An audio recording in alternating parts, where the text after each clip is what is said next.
Italian Wine Podcast. Chin Chin with Italian wine people.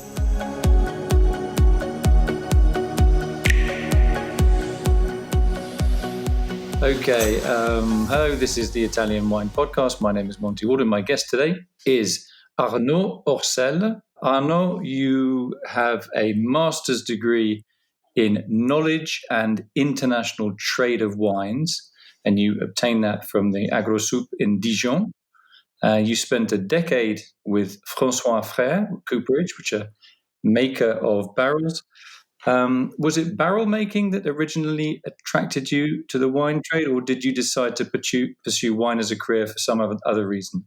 Well, when I finished my master degree, I wonder where I could learn more about wine and how to taste as much wine as I would like. And actually, being a provider of the wine industry when you are a barrel maker helps you to go into the cellars. And apart from sommelier, which is not what I was thinking of doing, I thought that being working for a barrel maker, for a cooper, will help me to visit some of the best domains. And actually, working for François Frère, which is one of the leaders of the barrel making worldwide, got me to visit most of the domains I wanted to visit in France, obviously, Burgundy, obviously, but also in South Africa, in Italy, in Austria, in Germany. I got to travel around for about a decade and tasting like 8 domains a day and 2 weeks a month. So that was not a bad position. So you mentioned the use of French barrels in Italian winemaking. Is that a long-standing tradition? Well, actually, it's quite interesting. Obviously, in Italy, the tradition is as a start more onto big oak fermenters and big vats that were made with Slavonian oak.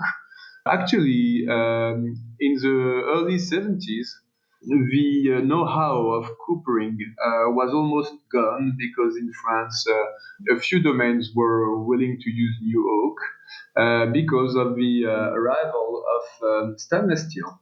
And actually, winemaker like Henri Jaillet or Domaine de la Romanée Conti kept on using oak and new wood. And in the early 70s, from Italy arrived guys like Angelo Gaia or Giacomo Bologna that went to visit the Lycée Viticole de Beaune and went for a internship into some domains, and they found out that the use of oak was quite interesting for them, and they started to try it on their Barolo. And in Piemonte, it was starting like this. I think the same thing happened to winemakers from Tuscany when they started to plant some international grapes like Merlot and Caves. They looked at what was happening in Bordeaux, and they then start to import some barrels from Bordeaux. So it's not a long tradition. But I have to say that there is some traditional barrel maker in Italy, like Gamba or Gabellotto, that now makes some barrels too. Did you? I mean, when you were working and selling barrels and going to Italy, was there a particular region you felt that you had a real affinity for? Well, actually, I would say 2 of them. For the connection between Burgundy and monocépage, what you mean, which of the one only grape and local varietal, I would think that other vineyards using Nebbiolo, Barolo, Barbaresco looked quite similar into approach with small domains, family estates, and a search for quality that has always been second to none. So I would say for the link between and the similarities, I would say Piemonte.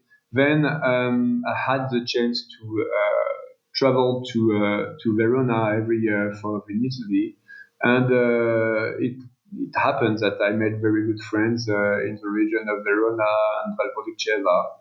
So I would say my taste is in Piemonte and my heart is in Valpolicella. Oh, really? That's interesting. They're often seen, those two regions, as very different.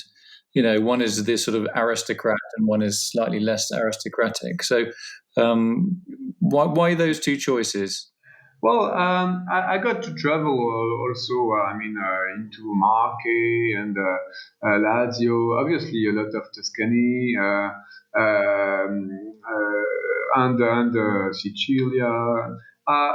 It's rather than the wine is all a matter of people you meet and the landscape and the taste, and you can enjoy as much Châteauneuf-du-Pape and Sancerre. To me, even though the characteristics are very different, it all depends on what you open those two bottles. Same for Amarone and a great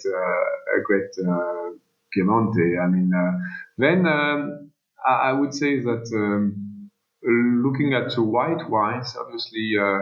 Alto Adige wines are very interesting, but it's all a matter of the people you meet, and it's about 10 years, more than 10 years. I left François Fer, and I kept very good contacts with some winemakers and some friends, and I'm happy to travel as much as I can, also to meet my friends, and also I have to confess that I also go to Tuscany, and I have also a few friends there.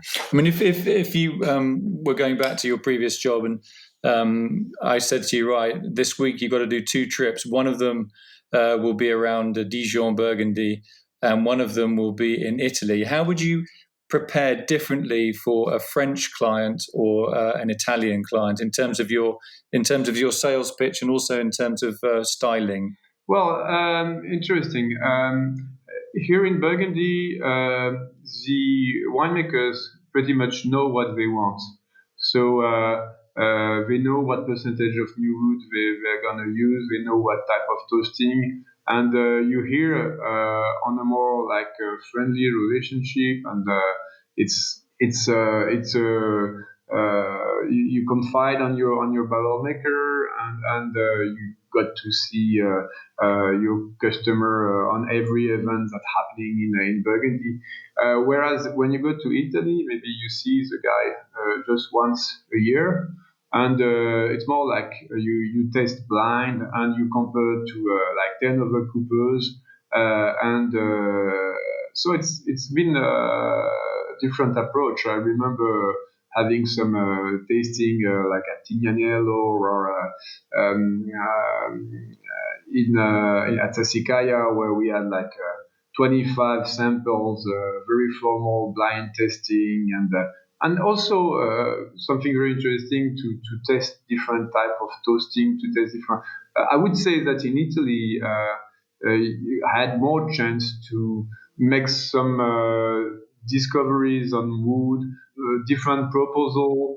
The winemakers were more open-minded. Like if in Burgundy you come to a domain and say, you better use 300-liter barrels rather than 228 liters, they would look at you and say, tradition is the same since the temps Gaulois for 2,000 years, so we're not gonna change the shape of our barrels. Where in Italy, the tradition is less long term, so you could go and say, I think 600 liters for your wine would be more appropriate, and then you go faster into the know-how of aging. Very interesting. What was the most? I mean, you don't have to name the winery, but maybe the region. But which areas particularly were really, really? You say that the Italians are really open-minded. Were there particular regions where they were even more open-minded than other places in Italy? Was it Piemonte and Tuscany that the revolutionaries, or was it other regions, wine grows in other regions? I remember in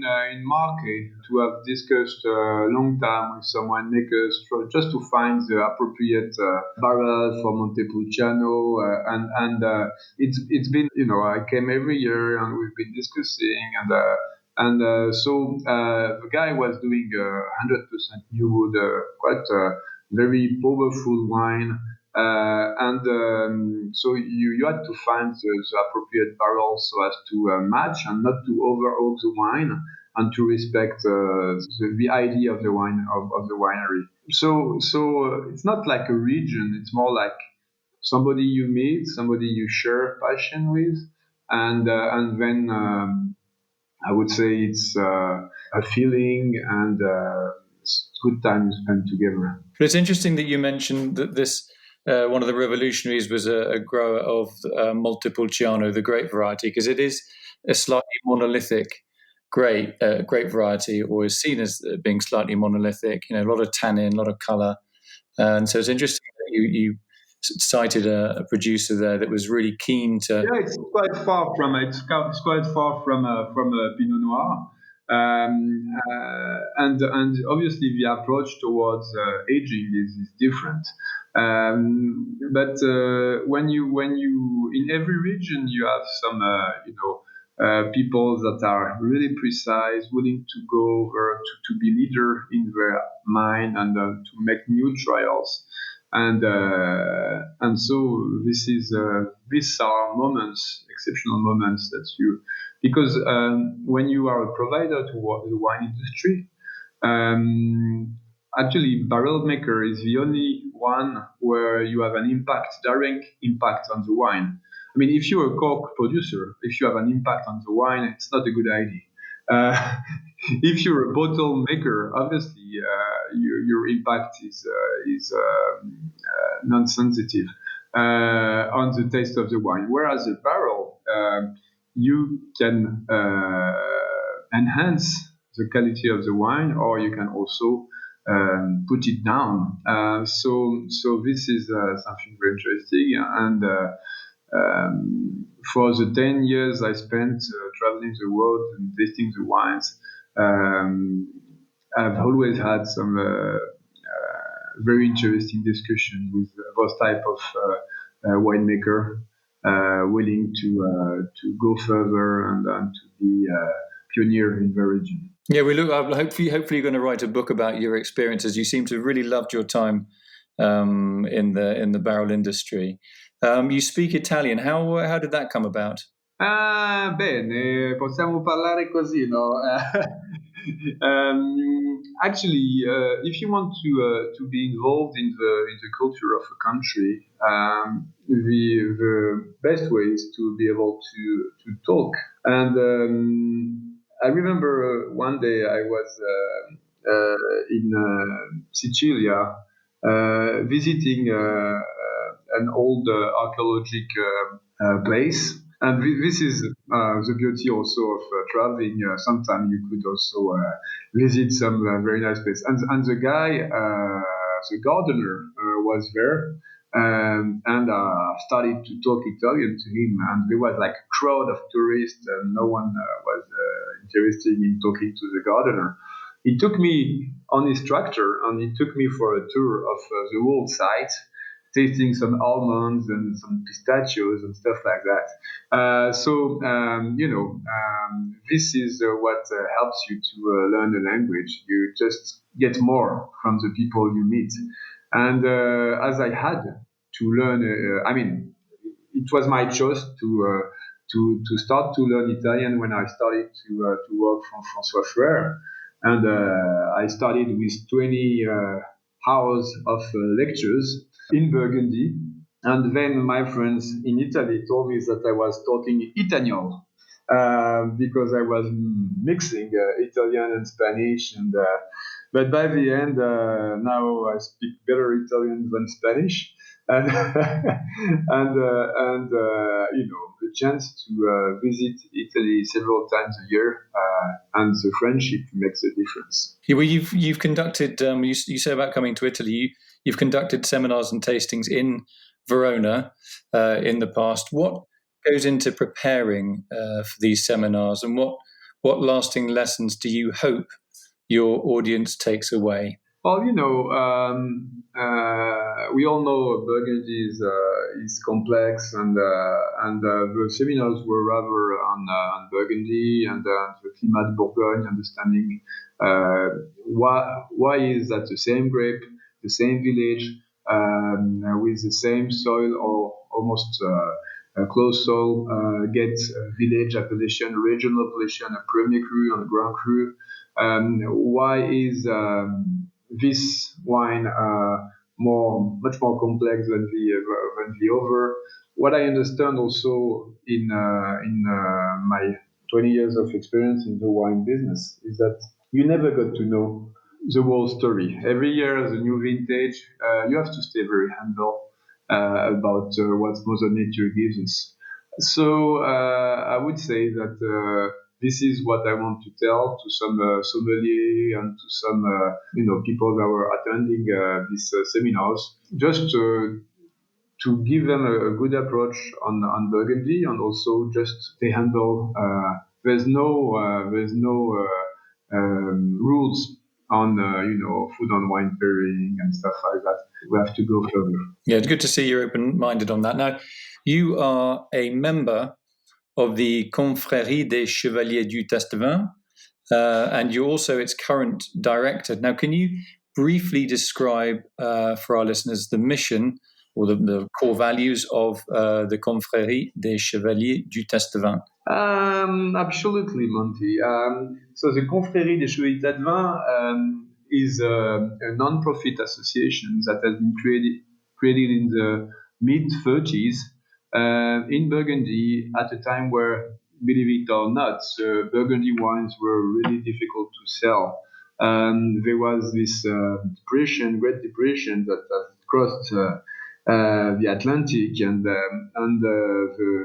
the barrels were full, the cellars were full, and the core idea of the confrérie was to put together friends and offer to visitors the tradition of Burgundy, of big meals with great wines, good food, and like the traditional songs.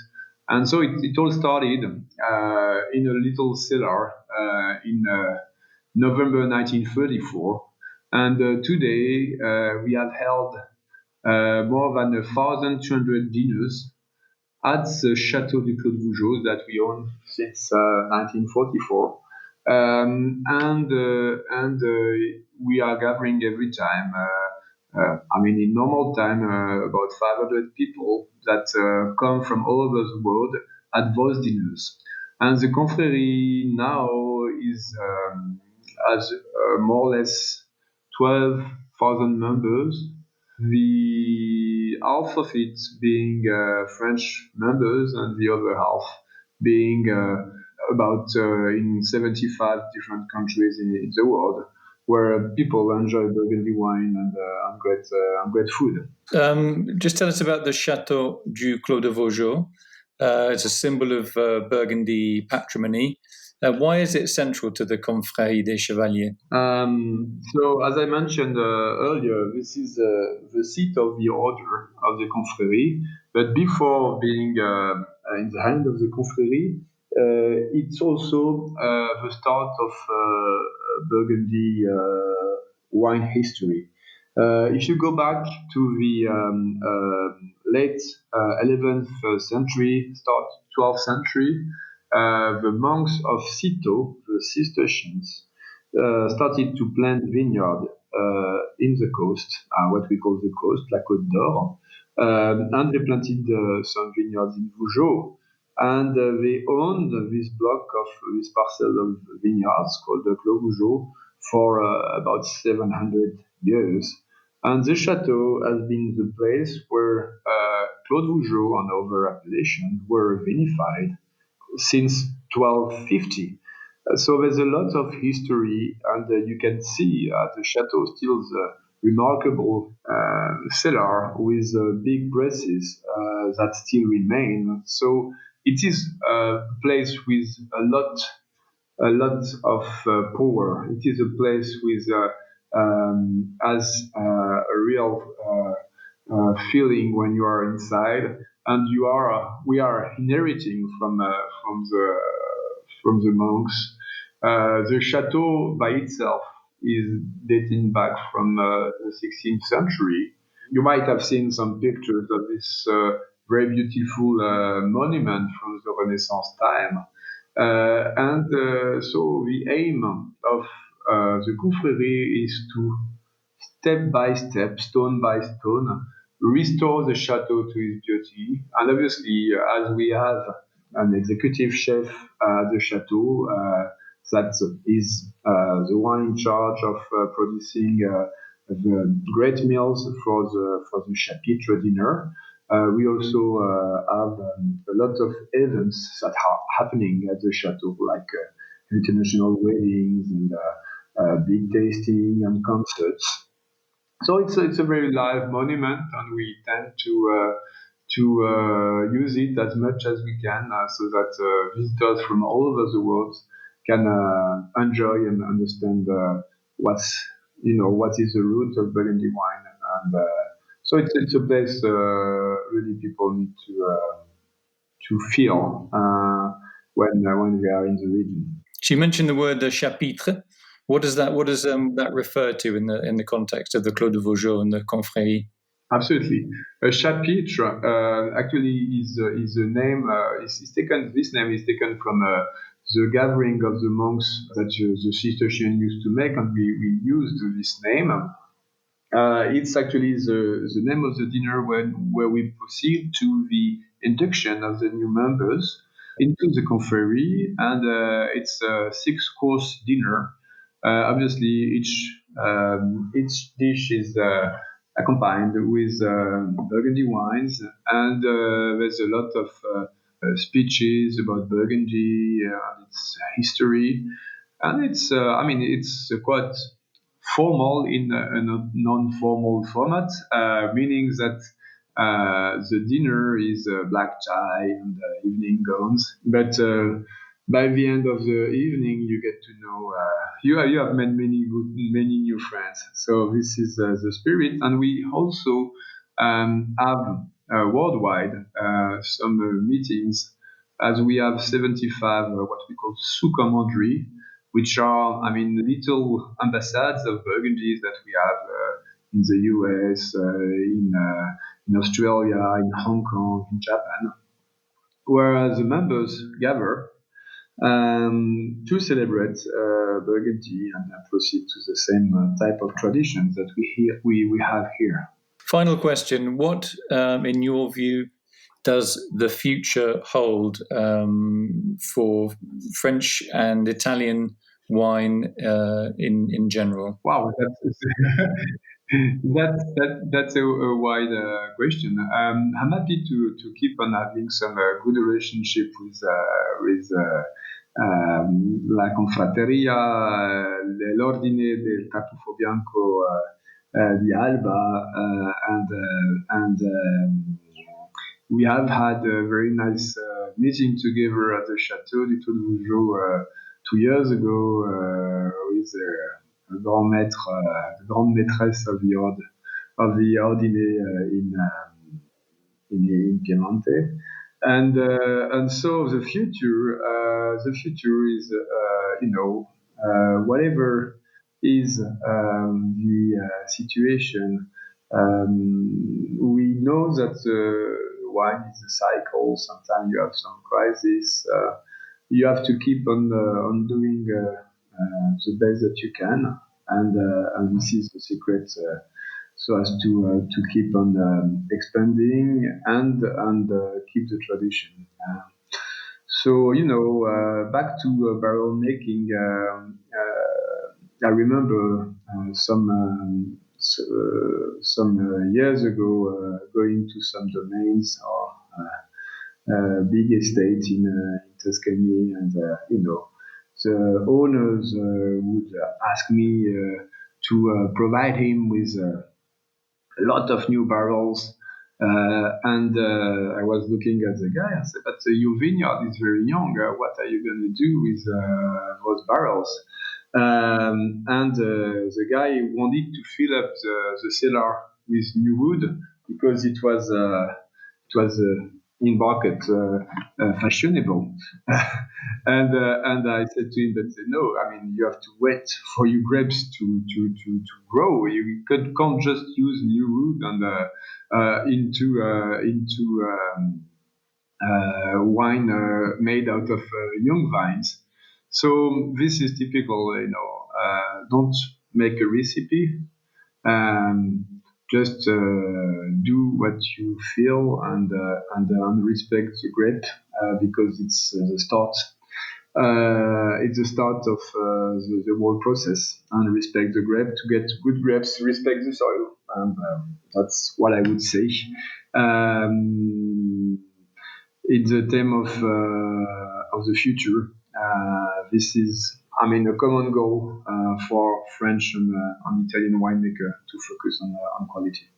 Yeah, both countries have a very strong sense of terroir-driven winemaking and a wealth of grape varieties, and lots of things in common and differences between how they use how they use their wood, as you described earlier on. So, Arnaud, I just want to say thanks very much to you for coming along on the Italian Wine Podcast today. It's been fascinating hearing about your career, which has been very eventful and also seems to be very successful, and giving us the inside story on what it's like selling barrels.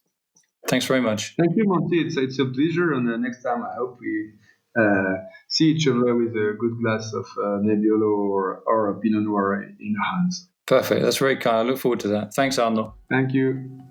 Bon courage. Merci. Grazie. Listen to the Italian Wine Podcast wherever you get your podcasts. We're on SoundCloud, Apple Podcasts, Himalaya FM, and more. Don't forget to subscribe and rate the show. If you enjoy listening, please consider donating through ItalianWinePodcast.com. Any amount helps cover equipment, production, and publication costs. Until next time, cin cin.